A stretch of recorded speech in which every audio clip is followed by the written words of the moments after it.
अस्सलाम वालेकुम। वालेकुम अस्सलाम जनाब। सर कैसे हैं आप? जी अल्लाह का शुक्र है सर, ठीक ठाक है फराज साहब। सर नाजरीन को सबसे पहले अपना और अपने इलाके का तारुफ करवा दें। जी मैं दोस्तों से गुजारिश कर रहा हूँ कि मेरा नाम मियाँ शफीक है। मैं फिरदौसपुरा समड़ियाल डिस्ट्रिक्ट सियालकोट का रहने वाला हूँ। तो आज बर्ड के मतलब इंशाल्लाह आपसे बात होती है। जी फराज साहब। माशाल्लाह मियाँ साहब, आप जो डिफरेंट फार्मिंग्स हैं वो कर रहे हैं बर्ड्स की, और माशाल्लाह आप काफ़ी ज़्यादा बर्ड्स इंपोर्ट भी करते हैं। दोस्तों को ये बताएं कि आपके पास कौन कौन सी ब्रीड मौजूद है। जी फराज साहब, सबसे पहले तो मेरे पास फ्लाइंग बर्ड भी हैं जिनमें फिजेंट आता है कि उसकी सारी इकसाम, और एनिमल भी हम इंपोर्ट करते हैं जिनमें डियर है, लाइन है और मंकी है। इस तरह के सारे जो जानवर हैं वो भी हम इंपोर्ट करते हैं। रिंग बर्ड हमारे पास ज़्यादा हैं। तो आजकल हम एक वो ब्रीड जो पाकिस्तान में बड़ा उसका शोर आप सुन रहे हैं, तो मैं नाजरीन की दिलचस्पी के लिए वो बात शोर का लफ्ज़ इस्तेमाल कर रहा हूँ। वो उसका मुस्तकबिल पाकिस्तान में मुझे तो बड़ा ब्राइट नज़र आ रहा है। वो उसका नाम है आस्ट्रोलोब, ब्लैक मुर्गी या ब्लैक गोल्ड उसको कह लें आप। जी तो वो हम इंपोर्ट कर रहे हैं ऑस्ट्रेलिया से। और रिंग बर्ड भी हमारे पास मौजूद हैं और उसकी प्योर ब्रीड हमारे पास मौजूद है। उसकी हम ट्रेडिंग भी कर रहे हैं। हमारे पास सेल परचेज़ का सारा मतलब हेड है। हम वो लोगों से लेते हैं और लोगों को देते भी हैं। बल्कि मेरी कंपनी पैप इंटरनेशनल ये ऑफ़र कर रही है। मेरे ख्याल में ये चैनल पे पहली दफ़ा कोई बंदा ये ऑफ़र करेगा कि हम बाई बैक का भी हमारे पास निज़ाम है। अगर हमसे कोई बंदा परचेज़ करता है तो हम उससे दोबारा परचेज़ करने के लिए भी तैयार हैं। जब वो बर्ड को तैयार कर ले तो वो किसी भी वक्त हमसे अपनी कीमत मार्केट की वैल्यू के मुताबिक वो अपने बर्ड दे के हमसे कीमत ले सकते हैं। माशाल्लाह जी। यानी कि सर आपने बड़ी अच्छी बात की है कि आजकल वाकई ये जो ब्रीड है ऑस्ट्रेलोप इसका शोर है, और आवाम यहाँ तक कह रही है कि ये ब्लैक सोन है। तो सर इसकी जो हिस्ट्री है, इसकी जो हकीकत है, दोस्तों को वो बताएं।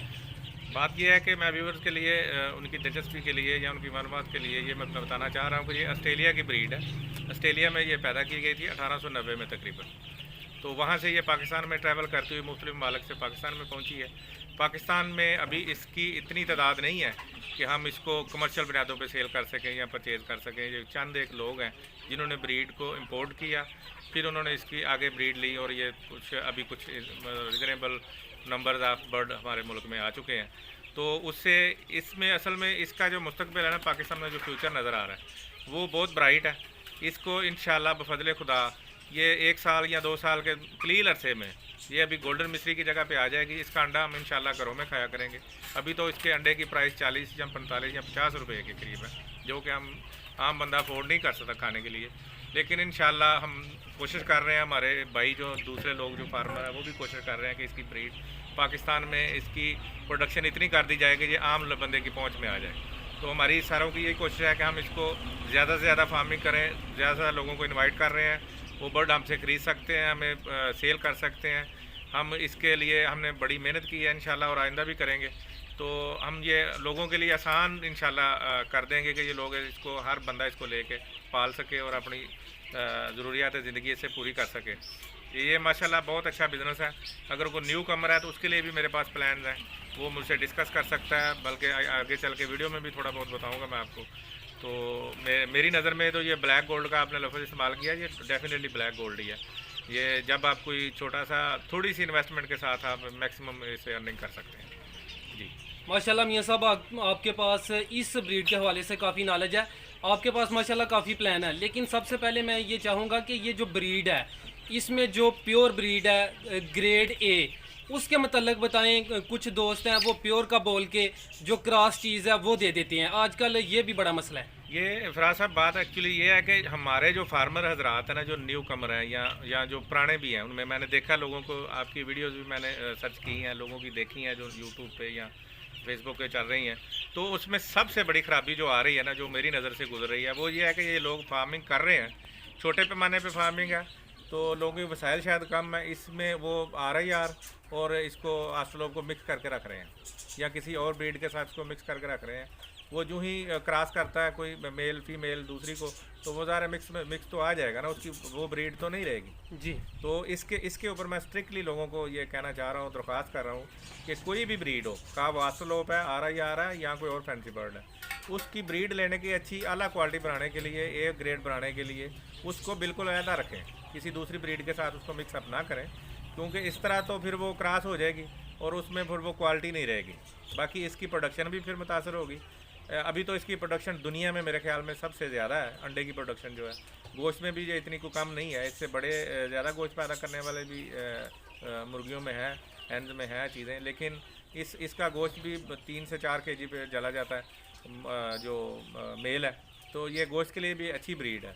लेकिन आस्ता आस्ता मैं ये सारे दोस्तों से, मेरी सबसे गुजारिश यही है, जो भी इसमें फार्मर बन रहे हैं या बनना चाह रहे हैं, वो बेशक थोड़ी ले लें, लेकिन इसको बराए मेहरबानी अलहदा रखें, किसी दूसरी के साथ मिक्स करके ना रखें। मैं जो वही बात दोबारा करने लगा हूँ कि बहुत सारी वीडियो यूट्यूब पे चढ़ी हुई हैं, वीडियोस चढ़ी हुई हैं जिनके ऊपर बंदा बता रहा है लेकिन उसके पीछे वो मुर्गियाँ मिक्स खड़ी हुई हैं, उनका कोई केज अलहदा नहीं है, जिसकी वजह से उसकी क्वालिटी मुतासर हो रही है। जहाँ तक आपने फराज साहब बात की है कि A+ क्वालिटी की, A+ क्वालिटी तो उसकी रिंग बर्ड में आती है जो इम्पोर्ट किया जाता है। उसको प्रिजर्व कर ले, उसकी अच्छी उसकी मतलब उसको फार्मिंग करें, उसकी अलहदा बिल्कुल करें, तो फिर उसकी ब्रीड जो है ना वो A+ ही रहेगी। अगर इस तरह हम करेंगे, किसी के साथ मिक्स कर देंगे कि मतलब इधर 2 दिन इधर रखी, 2 दिन उधर रख के जाकर, तो फिर उसकी ब्रीड मुतासर हो जाएगी। जी प्लीज। तो मियाँ साहब, ये जो A+ है या जो प्योर चीज़ है, उसकी कोई चंद एक निशानियाँ आम दोस्तों को किस तरह अंदाज़ा होगा जो नए दोस्त हैं? सबसे पहली बात तो ये एक अंडरस्टूड सी बात है कि ये ब्लैक है, वो आप अच्छी तरह तसल्ली कर लेंगे ये ब्लैक है। उसके बाद इसकी टांगें भी ब्लैक होंगी, इसके पंजे उसकी निस्बतन टांगों की निस्बत थोड़े से वाइटिश होंगे, मतलब ब्राउन से नज़र आएंगे आपको। इसकी जो कमर होगी, जो उसके पारा हैं जो कमर के ऊपर, वो ग्रीनिश शेड देंगे आपको, ब्लू ग्रीनिश शेड उसकी आएगी। जब धूप में या लाइट में आप उसको खड़ा करेंगे ना, तो उसकी बड़ी अच्छी सी निशानी आपके सामने, कोई मतलब पहली दफ़ा देखने वाला बंदा भी ये पहचान सकता है कि ये प्योर ब्रीड है। और तीसरी बात इसकी चौथी जो है वो इसके वेट है। ये आम मुर्गी से नॉर्मल से ज़्यादा बड़ी है, ज़्यादा इसका गोश्त उसमें नज़र आ रहा है, पर उसमें कोई ऐसी टेंशन वाली बात नहीं है।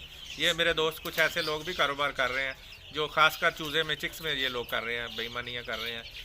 काली मुर्गी का चिक्स आम बंदे को 8 लोग का करके दे देते हैं, और वो बंदा परेशानी में मुब्तला हो जाता है। नया फार्मर होता है, वो परेशान होकर डिसअपॉइंट होकर वो काम ही छोड़ देता है। ये बहुत बड़ी ज़्यादती लोग कर रहे हैं लोगों के साथ। लोगों को बजाय इनकरेज करने के ये डिस्करेज कर रहे हैं, बजाय इसके कि वो लोगों को कुछ ऐसी ब्रीड दें कि उनके इंटरेस्ट बढ़े, वो उनको ज़ाया कर रहे हैं वो न्यू कमर को। मेरा तो सरमाया मैं जो कहता हूँ मार्केटिंग के लिहाज से, क्योंकि मैंने मार्केट पढ़ी हुई है, मैं ये कहता हूँ कि मेरा कस्टमर ही मेरी सबसे बड़ा सरमाया है। मेरा कस्टमर, मेरे कस्टमर के आगे कुछ भी नहीं है, पीछे जो कुछ भी है वो ज़ीरो है। अगर कस्टमर मुतमईन हो गया तो फिर वो आएगा मेरे पास। मैं तो ये बल्कि माटो लेके चला हुआ को, जो रेफर्ड लोग मेरे पास आएंगे ना, मतलब मेरे से किसी ने अगर ब्रीड लिया और उसमें ज़्यादा किया, तो वो किसी बंदे को दूसरे बंदे को रेफ़र करेगा, तो मेरा वो सरमाया, मेरी वो कमाई है। मेरी ये कमाई नहीं है कि मैं किसी को मतलब छुरी के नीचे रख के तो काट दूँ तो बस जी मैंने फार्मिंग करवा दिया, ये नहीं है मेरा मतलब। इसमें और है, मैं खिदमत भी कर रहा हूँ, बिज़नेस भी कर रहा हूँ, ये फ़र्क है। मैं चाहता हूँ कि लोग इसको ज़्यादा से ज़्यादा पालें, इसको ज़्यादा से ज़्यादा स्प्रेड करें पाकिस्तान में, और ये आम लोगों के पहुँच में पहुँचे। क्योंकि जो पहले मुर्गियाँ मौजूद हैं अंडे वाली खास करके, जिनको हम लेयर में आई, जो वाइट मुर्गी होती है और एक गोल्डन मिसरी आती है। गोल्डन मिसरी तो बिल्कुल मतलब इसके मुकाबले में कुछ भी नहीं है ना, वो तो 160-150 अंडा सारा देती है। ये आस्ट्रोलोब जो है ना, ये 260 से 290 अंडे पाकिस्तानी एनवायरनमेंट में दे सकती है, बल्कि 300 तक भी दे सकती है अगर इसको आप सही इसकी देखभाल करें तो। उसके बाद जो लेयर है, लेयर भी 300 के करीब नहीं जाती कोई, उसका भी अंडा 250 से 350 के पास। इस लिहाज से ये इसका अंडा भी बड़ा है। इसका नॉर्मल अंडा जो होता है ना, वो 50 से 65 ग्राम का होता है, जो कि बहुत बड़ा वज़न है। तो ये अंडा भी बड़ा है, ये फीडिंग के लिए भी, गोश्त में भी ज़्यादा है। इसलिए ये एक मौका है हमारी कौम के लिए, पाकिस्तान के लिए। मेरा पैगाम है कि ज़्यादा लोग इसकी तरफ अट्रैक्ट हों, और ये छोटे पैमाने पे अभी लोग कर सकते हैं इसका अपनी अर्निंग बढ़ा सकते हैं, लोगों के लिए गोश्त और अंडा पैदा कर सकते हैं और अपने मतलब रोज़गार को चला सकते हैं। जी माशाल्लाह जी, जिंदाबाद मियाँ साहब, आपने दिल खुश किया है। यानी अभी भी कुछ पाकिस्तानी हैं जो अवाम का सोच रहे हैं, कुछ दोस्त हैं जो इस काम को बदनाम कर रहे हैं 2 नंबरी करके। उनसे यही गुजारिश है कि वो ऐसे काम ना करें, खुद भी हक हलाल की कमाई खाएं और दूसरों को भी खिलाएं। अच्छा मियाँ साहब, ये जो ब्रीड है आपने जिक्र किया कि अंडे के लिहाज से भी बेहतर है, इसके अलावा इसकी जो गोश्त की पैदावार है वो भी बेहतर है। कुछ दोस्त बात करते हैं कि फर्टाइल अंडे, दोस्तों को वो थोड़ा समझाएं कि जो फर्टाइल अंडे हैं वो क्या चीज़ है, और अगर कोई दोस्त ये काम करना चाहता है तो आपके पास जो बेस्ट प्लान है वो कौन सा है? मेरी गुजारिश ये है, इससे पहले सबसे पहले मैं इस फर्टिलिटी पे बात कर लेते हैं। मुर्गी जो अंडा देती है ना, मुर्गी के साथ मुर्गा नहीं भी होगा तो वो अंडा देगी। जस्ट फीड भी आप डालते रहेंगे तो वो अपनी वक्त के साथ जब उसके अंदर अंडे पैदा हो जाएंगे तो वो अंडे देने शुरू कर देगी, जो खाने के लिए होते हैं अंडे, अनफर्टाइल अंडे देती रहेगी। लेकिन हमारा मकसद इसमें से फर्टाइल अंडे लेना है, ज़्यादा अर्निंग करनी है। फर्टाइल अंडे कैसे होंगे कि हम ये इसमें 10% मुर्गे डालेंगे। अगर 90% मुर्गियाँ होंगी 10% मुर्गे डाल देंगे उसमें, वो इनको फर्टाइल करेंगे। वो मुर्गे अच्छी नस्ल के होने चाहिए, अच्छे खासे फरबा होने चाहिए। बल्कि मैं तो ये कहता हूँ कि 10% मुर्गे आप मुर्गियों के अंदर छोड़ें, 10% अलहदा केज में रखें और एक हफ्ते के बाद उनको रोटेट करते रहें। पहले 10 निकाल लें, नए फ्रेश 10 उसमें डाल दें। तो उसमें जो फर्टिलिटी इसकी आती है ना, वो 80 से 90% आती है। अगर अच्छा आपने इन्वायरमेंट उनको दिया हुआ है तो 80 से 90% फर्टिलिटी आती है। उसके बाद जब उनको आप अंडे को हैच करवाते हैं, ठीक है जी, हैचिंग के बाद इसकी जो हैचिंग है ना वो भी 80 से 90% होती है, 100% नहीं होती है। भी कुछ लोग ऐसे मतलब डिस इन्फॉर्मेशन फैला रहे हैं लोगों में कि जी 100% हो जाती है। 100% कोई नहीं होती, 80 से 90% इसकी फर्टिलिटी आती है। अल्टीमेटली जब आप 2, 4, 5 हैच निकालेंगे तो आपको आइडिया हो जाएगा कि इसकी इतनी फर्टिलिटी आती है। अगर इतनी फर्टिलिटी आए तो उसके साथ भी आप अच्छा बिज़नेस और अच्छी अर्निंग कर सकते हैं। मैं अभी आपको जहाँ तक आपने कहा कि इसकी फिजिबिलिटी के बारे में बताएं कि लोगों के लिए फिजिबल क्या कैसे हो सकती है, मुर्गी से कैसे कितनी इन्वेस्टमेंट और कितना इसे कमाया जा सकता है। मैं अभी आपको पास छोटा सा एक प्लान दे रहा हूँ, उससे आप फी कस के हिसाब से भी उसका निकाल सकते हैं कि एक मुर्गी के ऊपर खर्चा कितना है, उसकी अर्निंग क्या है, ये सारा कुछ मैं आपको बताता हूँ। पहले सबसे पहले है कि मैं एक छोटा सा प्लान है मेरे जहन में कि आप 30 मुर्गियाँ ले लें और उसमें 5 मुर्गे डाल दें, ठीक है जी। उनको आप अडल्ट ही ले लें, मतलब नियर टू ब्रीड हो, वो 5, 5.5 माह के वो ले लें, फ्रेश लें। बराए मेहरबानी मैं ये बड़ी तंबीह के साथ लोगों को कहने लगा हूँ, न्यू कमर को खास करके, कि वो बड़ी मुर्गियाँ ना ख़रीदें जिनकी 1 साल हो या 1.5 साल हो, वो मुर्गियाँ ना ख़रीदें। नियर टू ब्रीड ख़रीदें 5 से 6 माह के अंदर, ठीक है। उसके ऊपर जो ब्रीड आएगी वो आपको साल 2 साल वो आपकी ब्रीड चलती रहेगी, आपको अर्निंग आती रहेगी। वापस आते हैं 35 मुर्गियाँ आप ले लें, एवरेज आपको 2000 में पड़ जाएगी मुर्गी। आजकल तो खैर इसकी 2200 रुपये भी चली गई है कीमत, लेकिन मैं एवरेज कीमत बता रहा हूँ कि आपको 2000 में पड़ जाएगी। 35 और 2000 17,000 रुपये पड़ जाएंगे आपकी टोटल इन्वेस्टमेंट जो है। तो उसके टोटल इन्वेस्टमेंट डाल के आपको 70,000 टोटल इन्वेस्टमेंट हो जाएगी आपकी। वो उससे आप उसके 80% उससे ले लें अंडे डेली, मतलब उस 24 अंडे आपको दे देंगी 30 मुर्गियाँ जो पर डे के हिसाब से। अभी मैं बता रहा था कि अगर आपको 30 मुर्गियाँ डेली के 80% के हिसाब से भी अंडे दे दो, वो 24 बनते हैं। अगर वो आप 40 रुपये का इसका अंडे को सेल कर दें पर अंडा, तो वो बनेंगे 960 रुपये आपके पर डे के हिसाब से। इसके ऊपर आपका खर्चा 35 मुर्गियों का क्या आता है, वो 6 रुपये की फीड लेंगी, 2 रुपये उनके आप लगा लें मेडिसन और बिजली वगैरह के अखराजात, वो 8 रुपये पर डे के हिसाब से आपकी मुर्गियों का खर्चा आ जाएगा। वो अगर 35 मुर्गियाँ हैं तो उनका टोटल पर डे के हिसाब से आ जाएगा 280 रुपये। 280 रुपये जब आप उस पर खर्च कर रहे हैं तो अर्न कर रहे हैं 960 रुपये। अगर इनको माइनस कर दिया जाए तो ये नेट प्रॉफिट जो आपकी बनती है पर डे के हिसाब से वो 680 रुपये बनती है।